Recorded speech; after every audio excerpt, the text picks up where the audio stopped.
ឥឡូវខ្ញុំសូមឧទាហរណ៍ថាចក្រានរបស់យើងមានបញ្ហាអីមួយបាទឃើញទេវាផ្ដាច់ហ្គាសឲ្យយើងភ្លាមតែម្ដងអញ្ចឹងវាសុវត្ថិភាពខ្ពស់មែនទែនសម្រាប់ការប្រើប្រាស់ប្រចាំថ្ងៃរបស់យើងអញ្ចឹងណាហើយឥឡូវគេនិយមប្រើច្រើននឹងដោយសារប្រព័ន្ធអស់នឹងឯងហើយនៅមានកន្លែងអាំងសាច់មួយចំកណ្ដាលអញ្ចឹងទៅយើងងាយស្រួលក្នុងការប្រើប្រាស់បាទឥឡូវមករៀបអីវ៉ាន់ជូនភ្ញៀវហើយឆ្លៀតថតបង្ហាញជូនទៅជនមើលបន្តិចណាបាទអញ្ចឹងចក្រានជប៉ុនរបស់យើងបាទគេនិយមប្រើដោយសារអីហ្នឹងហើយចំពោះចក្រានជប៉ុនគឺនិយមប្រើជាងគេគឺដោយសារវាមានប្រព័ន្ធសុវត្ថិភាពបាទមិនមែនមកពីរៀងទេរៀងវាបាទរៀងខ្ពស់ជាងចក្រានយើងធម្មតាអត់សូវស្អាតទេមិនតែបន្ថែមជាពីសុវត្ថិភាពបាទ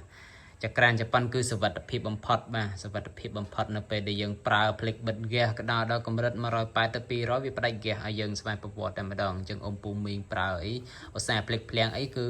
មិនបាច់ភ័យព្រួយទេបាទសុវត្ថិភាពខ្លាំងមែនតើបាទហើយពិសេសមួយទៀតគឺមានកន្លែងអាំងមួយបាទនៅកន្លែងអាំងចំប្រឡោះកតានេះបាទអញ្ចឹងថតអាំងត្រីវាមានសភាពធំទូលាយយើងងាយស្រួលក្នុងការអាំងអញ្ចឹងណាបាទអញ្ចឹង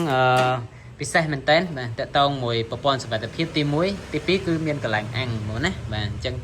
គេនិយមប្រើដោយសារវាមានទាំងប្រព័ន្ធសុវត្ថិភាពហើយនិងកន្លែងអាំងនឹងតែម្ដងបាទប្រព័ន្ធសុវត្ថិភាពវាដំណើរការដូចម្ដេចចំពោះប្រព័ន្ធសុវត្ថិភាពរបស់យើងគឺយើងប្រើ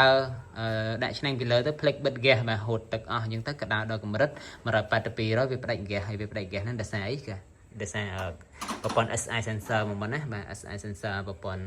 sensor កតាលនេះណាបាទហើយឧទាហរណ៍ថា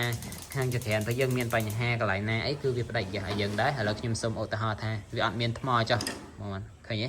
បាទអញ្ចឹងវាផ្ដាច់ហ្គាសឲ្យយើងស្វែងប្រវត្តិតែម្ដងបាទអេមែនតើបាទអញ្ចឹងតកតងមួយចក្រានហ្នឹងគឺសុវត្ថិភាពខ្លាំងហើយមានកន្លែងអាំងបាទជាពិសេសគឺយើងងាយស្រួលក្នុងការប្រើប្រាស់បាទចង់បច្ចេកចុចមកឆេះរិលបាទប្រភេទមូលវិញយើងគ្រាន់តែធ្វើការសកាត់មូលមកគឺឆេះតែម្ដងអត់ត្រូវប្រើកម្លាំងកាច់ផុសដូចចក្រានយើងទូទៅធម្មតាទេបងណាបាទអញ្ចឹងបើសិនជាបងចាំអារម្មណ៍បាទឬក៏មានចង្អល់ចង់សាកសួរបន្ថែមអាចសាកសួរបានបើមិនអត់អាចតំណងចូលលេខទូរស័ព្ទ096 35 31 039មកណាបាទអរគុណច្រើន